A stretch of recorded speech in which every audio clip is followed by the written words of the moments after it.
Welcome back to another edition of the RTF Show, recording live from Hot Dog Central here in Chicago, Illinois, where the city is feasting tonight on wieners, delicious, delicious free wieners. Brother John, how's it going? It was a nice week off. Spent time with some family. Unfortunately, Mike was not here with us, but got to watch some football up at a cabin on Mount Hood with my family, Whitney and Arlo, my sister, my mom, my dad, my brother's college roommate. Was there for some reason, but it was really, really nice. Very Hope nice. everyone else had a good Thanksgiving. You were down in Indiana with Indeed. with your other brother-in-law. Yes. Down there, we talked a little football while we were down there. Did not really get to watch any of the games together, but talked a little football. Yeah, we had a good Thanksgiving. It was nice. It was made all the better by one of the more, I love Thanksgiving. Thanksgiving is one of my favorite holidays, mostly because of the food and the football. And the Thanksgiving was okay. Never been a big Black Friday guy, but I will say this was a Black Friday to remember. Certainly one that I'll carry with me for a while. The Bears looked so good, despite our passing game not looking phenomenal. It was pretty windy though, but wow, did the Bears look good. Mean, who needs a passing game when you basically have I wouldn't even call it like a Monty Gibbs backfield. It just looks like two Gibbses out there. Two Gibbses. It is true. It's true. And I mean, our offensive line is just clicking right now. The moves made in the offseason it's coming together. It's been a phenomenal ride so far. The Bears are number one in the NFC. Full stop. Just the NFC. After the number one in my heart too. And number one in my heart as well. Number one in the city of Chicago's hearts. I don't think the city's been this excited about a Bears team in quite some time. And 19 years or so. It brings us all together. But this is not a Bears podcast. Though I have had thoughts of maybe we should just turn it into one. But it was a big week in the RTFL too, and the playoff picture somewhat crystallized in the last week, which was helpful, I think, in terms of figuring out where we're going from here. I'm just gonna jump right into what I think is. I know you want to headline your win, but for me, the real headline from this week was. I should. Yeah, I should. It wasn't your win. It was Peter's loss, which essentially slammed the door shut on some Peter, any Peter, a Peter being in the postseason in the RTFL. In fact, I believe this will be the first season in RTFL history that there has been no Peter in the RTFL postseason. It will be a Peterless postseason for the RTFL. I think that's true. Peter, the Mecca Peter has made the playoffs every single year. And then, of course, Sully had quite a run a few times. And so, the full-on end of an era, sort of mourning the end of Peter's run officially, which was an incredible run.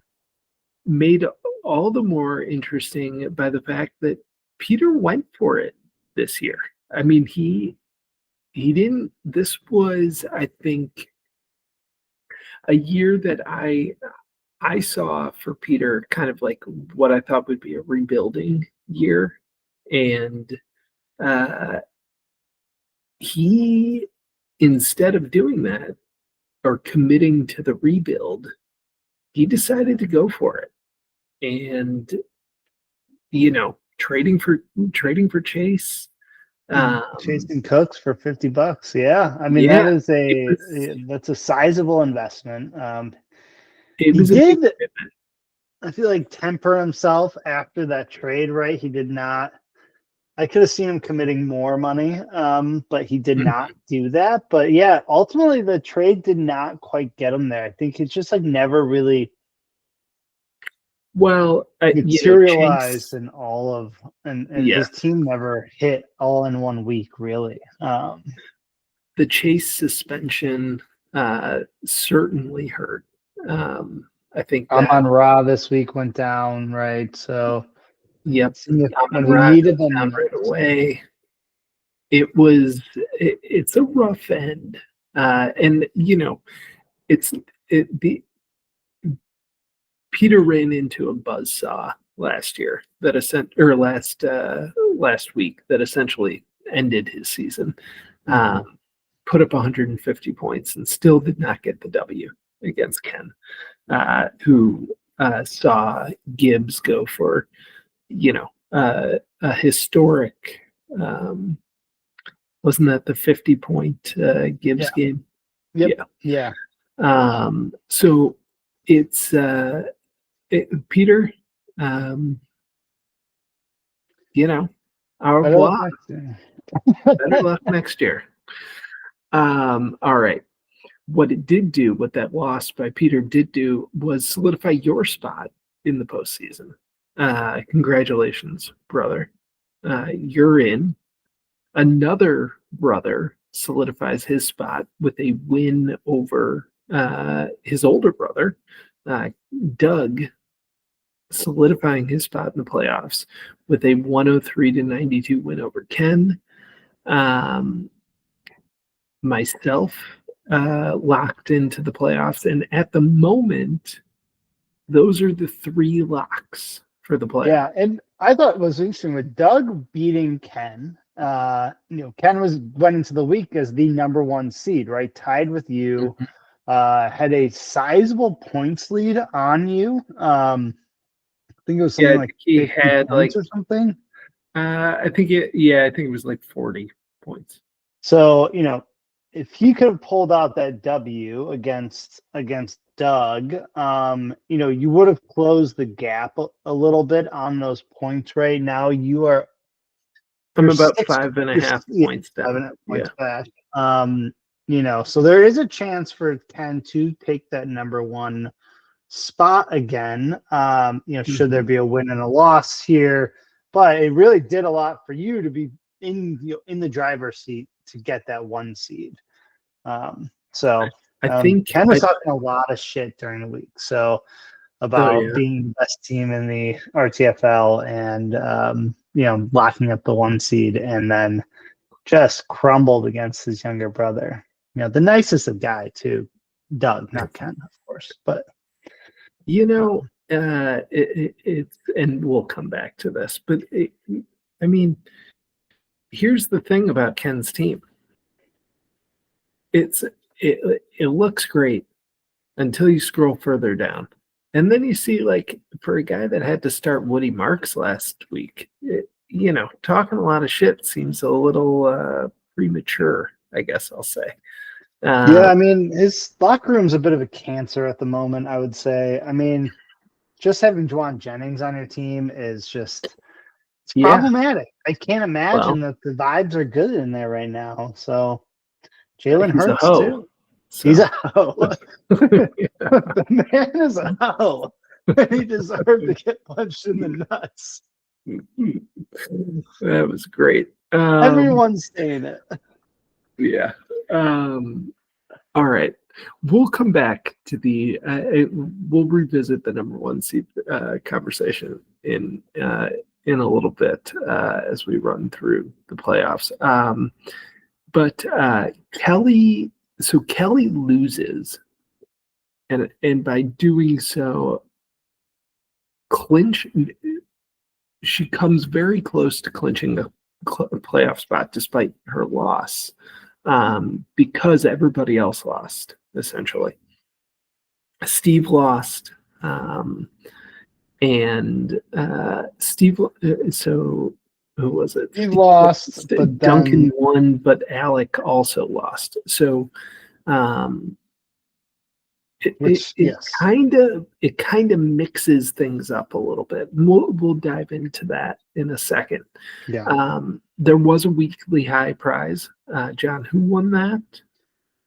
Weekly high. It was just a weekly highest score, and that was unfortunately you, Michael. 127, a relatively low weekly high, I would say, but almost 128. It was 127.94. So I do want to give Duncan, the credit of keeping the season alive. By beating Alec, it does keep his season alive, and it throws Alec into a bit of a precarious spot in terms of even making the playoffs, which we'll go through all of these scenarios on who can fill out the playoff bracket. But Duncan coming up with a big win, getting off to a hot start. I feel like, during the earlier games, Pickens having a good game for him. And so I thought, Duncan, he's here. He has a chance to make the playoffs in the first RTF season. So I think that was great. Before we get into the playoff picture, which we'll do in a moment, there were some injuries on the week. Some people returning as well, but the big injury we already covered, Amon-Ra St. Brown goes down basically immediately and ends Peter's season. Basically an exclamation point to end Peter's season. I just realized I'm sharing the rundown, a peek behind the curtain there. My bad. Out of practice after the week off for Thanksgiving. Who else is on that injury list, Jim?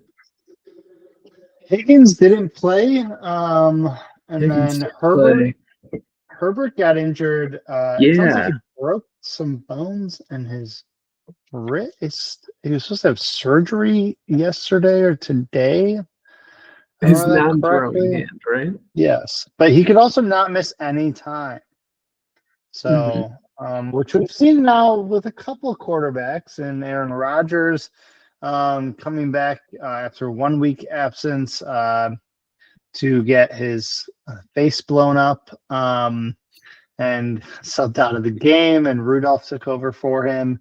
And then Danny Dimes, Indiana Jones, playing on a broken fibula, doing actually pretty well. I still don't understand how that works. I was too scared to start him this last week. I started Brissett instead. Worked out just fine for me, but very odd. I just don't know how you play on a broken fibula. Yeah, I'm not sure either. That seems absolutely wild. Oh, but same thing with Marvin Harris Jr. coming back from having appendix surgery, having his appendix removed 2 weeks after, and playing okay. Got injured, potentially has a heel injury. Yeah, see what happens there. And then a couple guys potentially coming back for the playoff push, and Mike Evans. Joe Burrow Burrow's back last week, which doesn't affect many playoff teams. It affects my team, I guess, in terms of Higgins. What's crazy is, it affects the NFL playoffs quite a bit. I thought that was pretty interesting that the Bengals, in theory, could still win their division, right? They could still win the AFC North if they were to win out at the very least. And the way the Ravens and Steelers are playing, not very well. They're only 2 games back there from the lead in the AFC North. So kind of shocking. It's crazy. Burrow could end up being a factor for El Bombolero in the toilet bowl. So, and for Alec, who still competing for his playoff spot, getting Mike Evans back, possibly at some point, could be big for him. All right, let's dive into the playoff picture. Here's where we're at, and I'll share my screen here. We can take a look at the bracket real quick. Real quick, also, I'm not quite sure that this is accurate. Because right now I am the 3 seed and Doug is the 4 seed. So I don't know why, because I don't think it should be that Alec gets the 3 seed. I believe we had to do reseeding last year, didn't we? Yes, because I think it is just record, sets the playoffs, right? So the 1-2 seed, because it does say that I am the 3 seed in the standings. So it is a little odd, but so I think that is not quite correct. Okay, so we may have to update this bracket, but I think it's accurate enough in the idea that it'll show us who's Kelly. Kelly right now is sitting as the 6th seed. So Kelly, yes, Kelly at the 5 seed. So Kelly, essentially, here's where we're at. Myself and Ken, I have locked up a bye week. Whether it comes as the number 1 or the number 2 seed is still up in the air. It is possible Ken wins, I lose, and Ken becomes the number 1 seed if he has more points than me, and I become the number 2 seed. It is also possible Ken loses again this week, and I don't know if it actually is possible just based on the points for you to catch him. Actually, yeah. No. I would have to score so many points. Yeah. So Ken has effectively locked up a bye seed or a bye week as well. So the number 1, number 2 seeds are set in terms of the playoffs.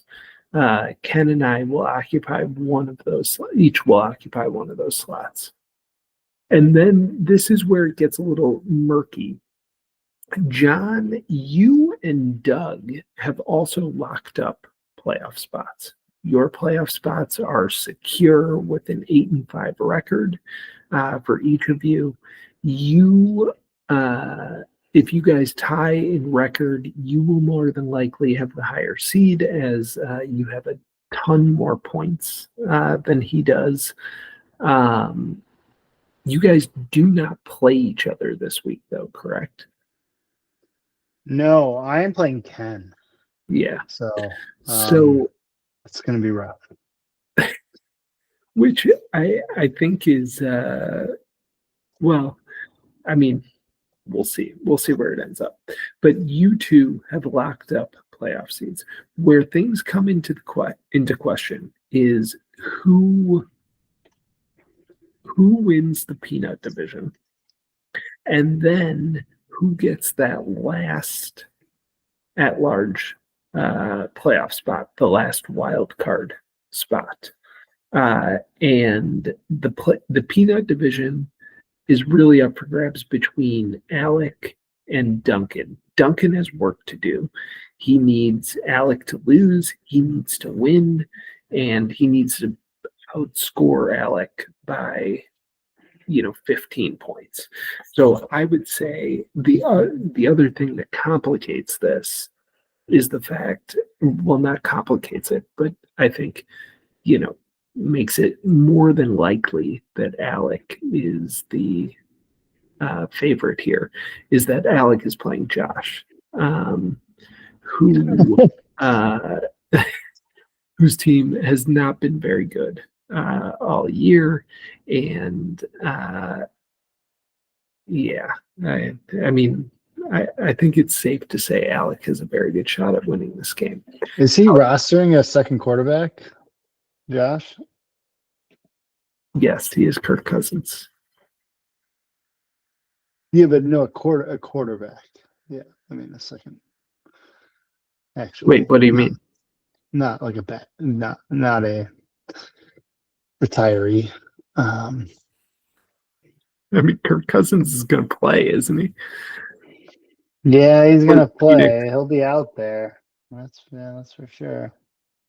Now, Kirk Cousins is serviceable. He'll maybe able to make a splash against Seattle. Probably not, though. No, I wouldn't. We'll see if Josh looks to the waiver wire to play spoiler. I think Josh is in a great situation here to, throw some darts at the wall and see what happens. I think. Agreed. Play your home run hitters. Playing, he's got some guys on this bench. Scary Terry could have a big week. We'll see.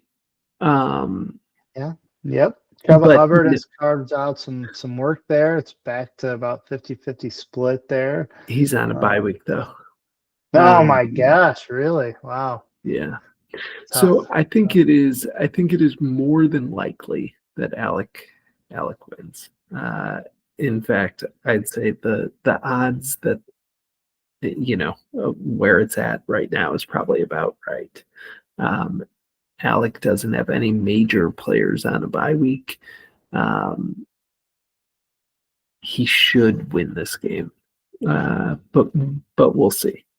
Alec hasn't exactly been a juggernaut this season, and certainly has guys capable of underperforming on his team.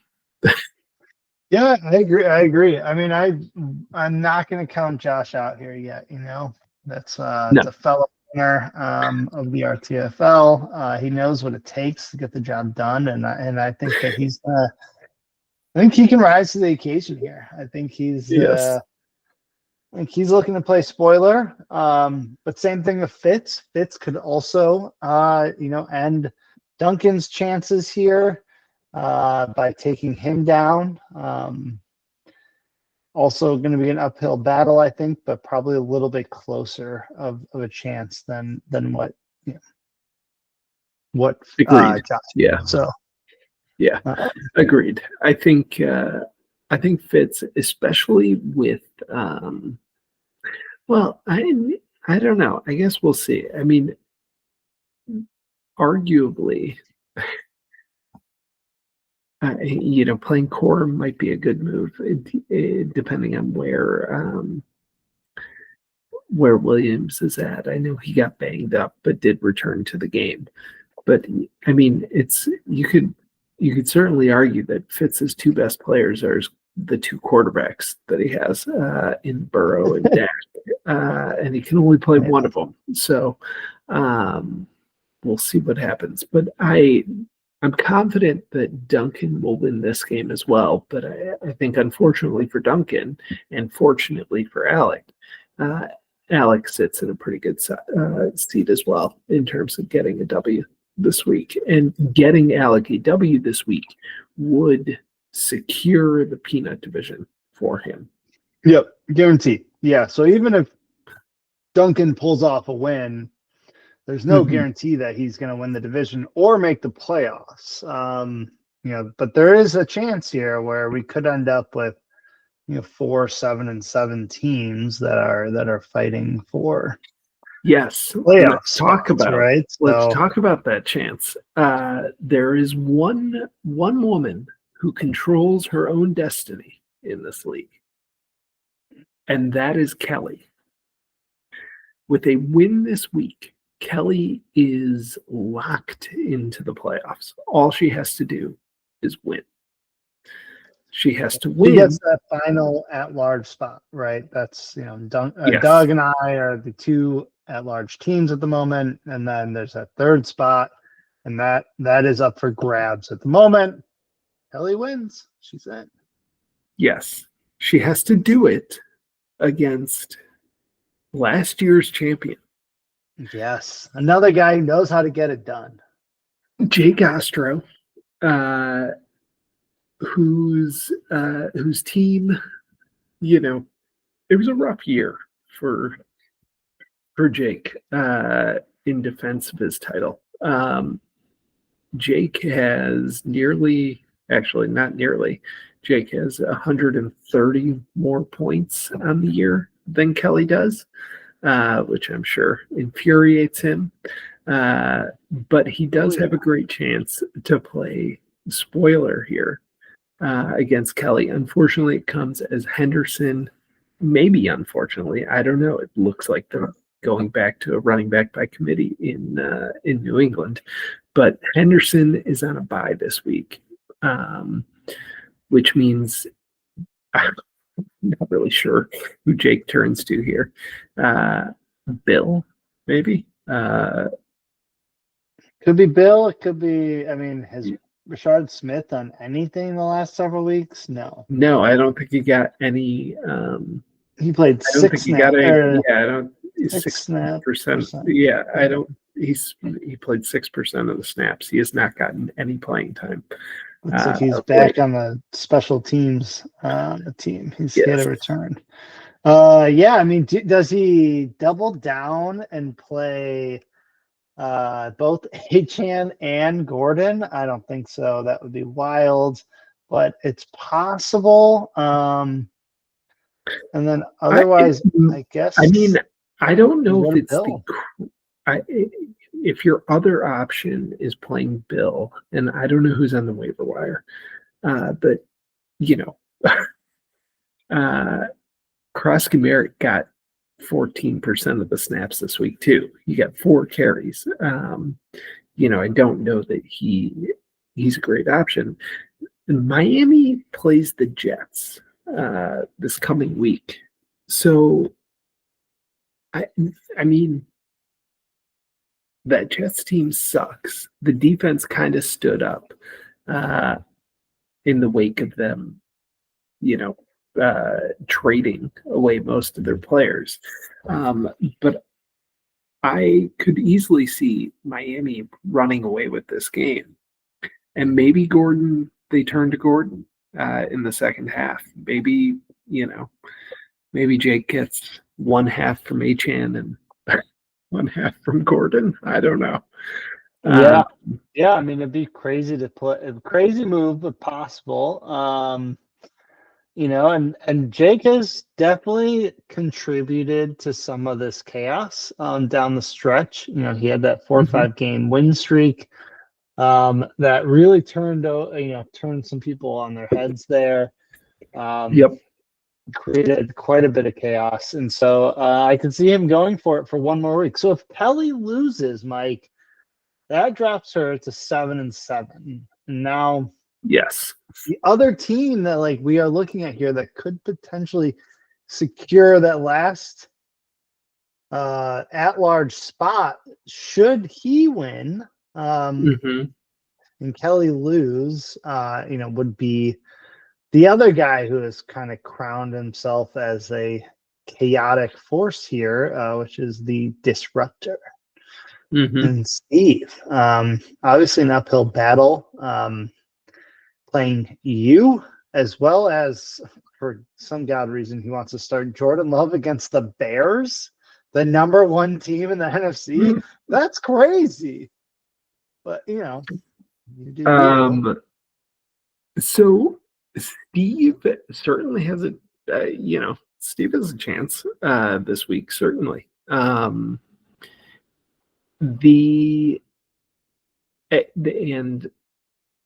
I don't know But the thing the thing in Steve's corner right now is he has a 30-point lead on Kelly in terms of points scored.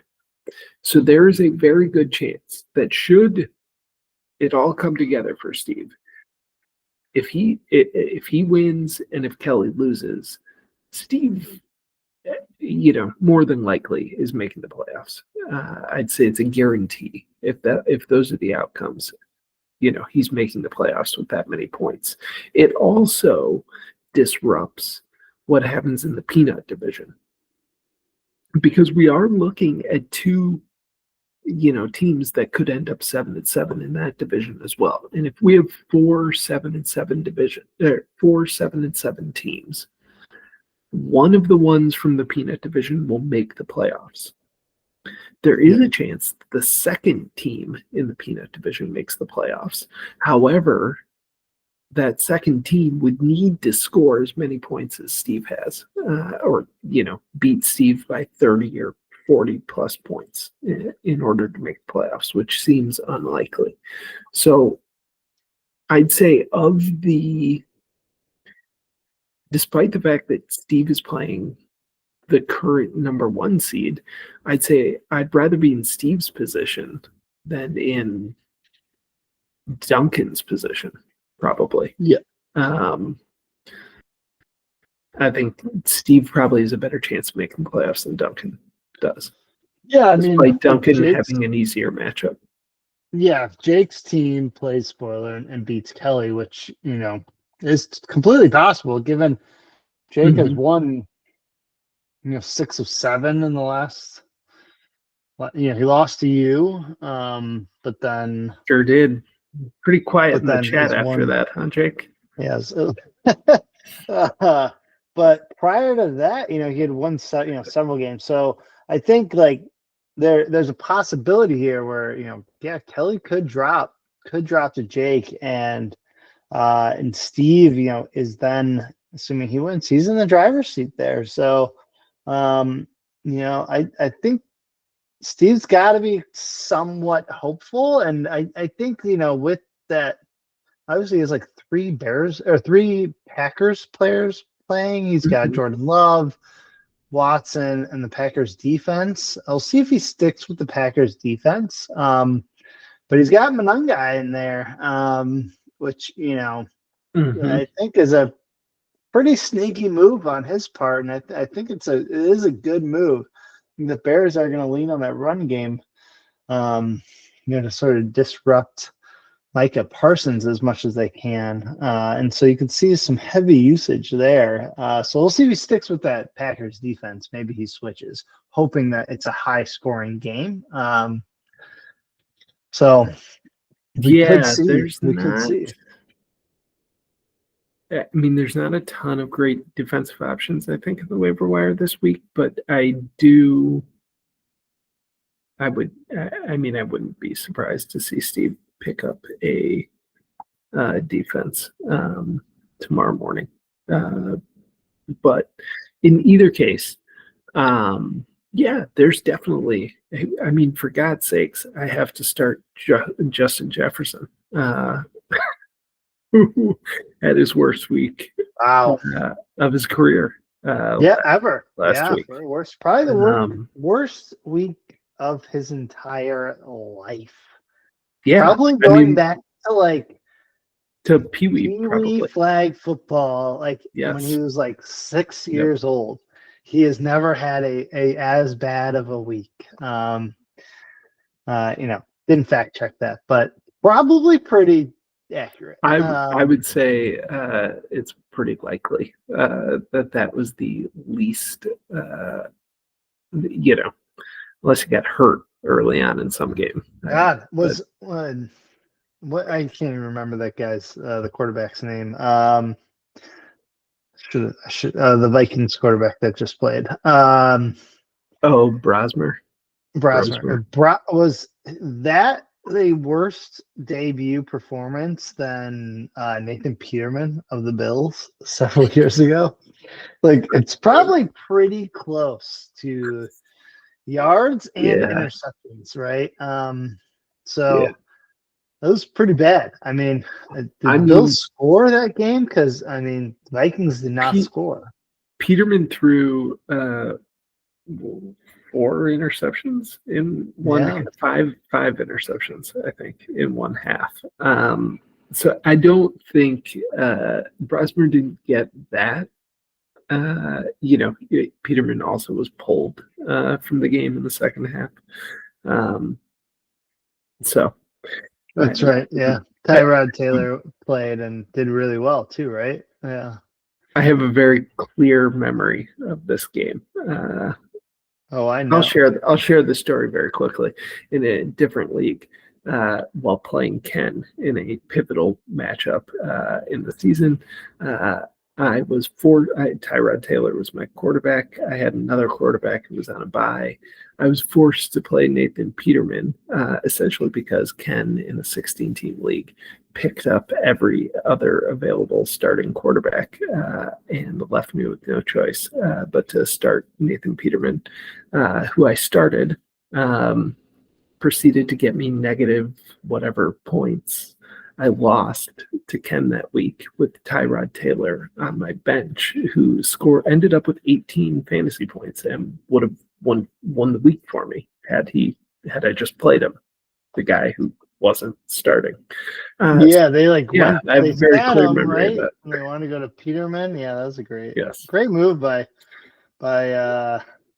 Ken there. I assume roster positional limits were instituted shortly. I lobbied hard for it the next year. I bet. All right. So anyway, that is where we are at in terms of the playoff picture. Kelly controls her own destiny. Steve needs Kelly to lose in order to make the playoffs, and he needs to win. Mm-hmm. Alec essentially controls his own destiny as well. If Alec wins, he's in the playoffs. He wins the peanut division. Duncan needs Alec to lose to have any shot, and then needs to eclipse Alec by 15-ish points in order to have Kelly lose. He needs Kelly to lose. And then he needs to win, and then needs to he's not that far behind Kelly, I believe, right? He's only a few points. No, I think Kelly's it's about the same. 12-32. Duncan's 12-15.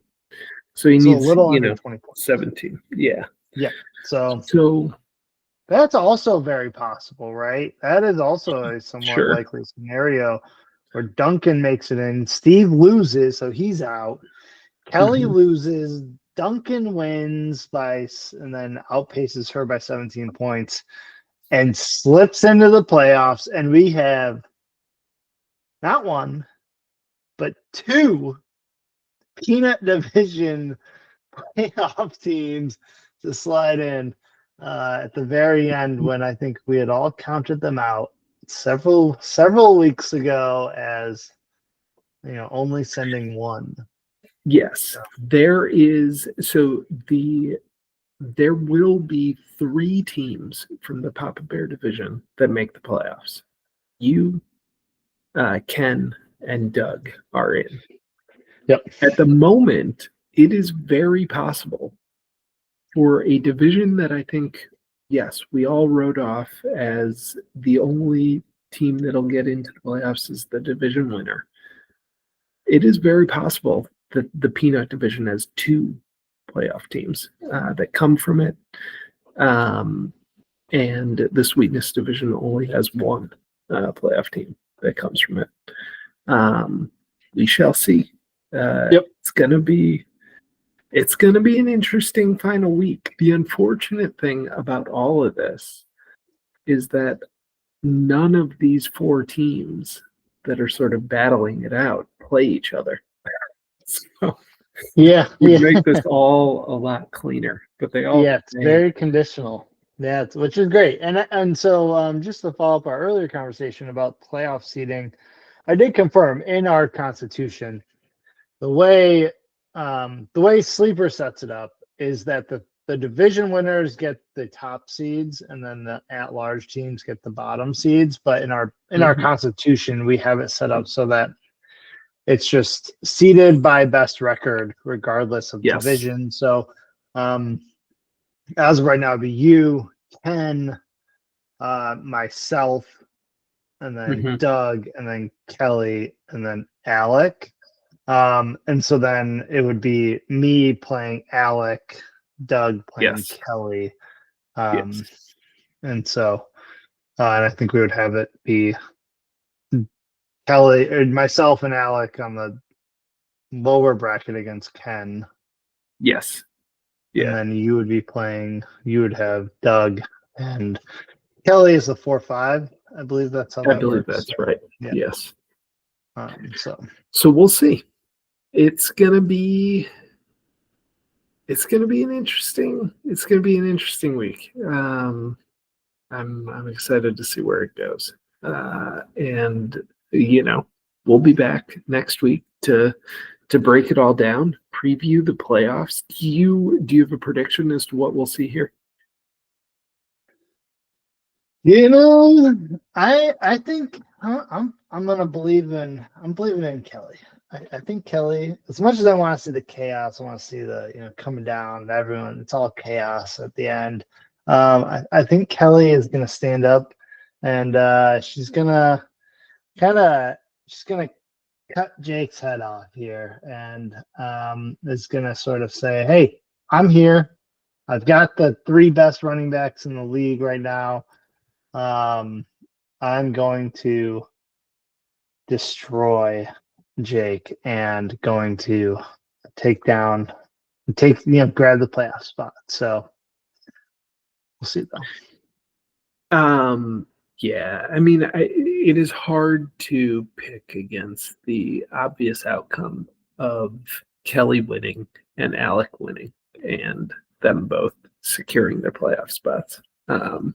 It just, it seems like the most obvious outcome.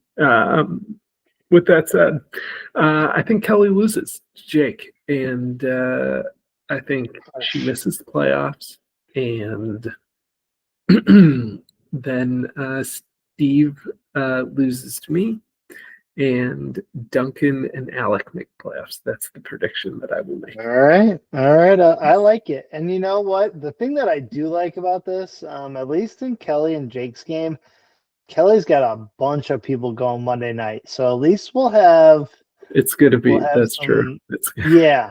We're going to have some good Monday night action, I think, which will be nice. I haven't looked at the other teams to see sort of like, are we going to have some nice, it looks like no one in Alec and Josh's game is going Monday night, but it'd be nice to look at these other teams to see who's going Monday night. And so anyway. A third of Kelly's team is Eagles, which they all play in the Monday night game. Yeah. So it'll be which I'm sure could result in Kelly having to sweat out Monday as she waits for that evening game. Which Jake will be done by then. Yep. Think. Yeah, for sure. Yeah, Jake will be done. So we'll see what happens. All right. Well, I'm gonna go drive down to Wiener Circle and get a hot dog, and then come back and just watch videos of Ben Johnson taking his shirt off and inspiring a city. But it's been, it's been a great week.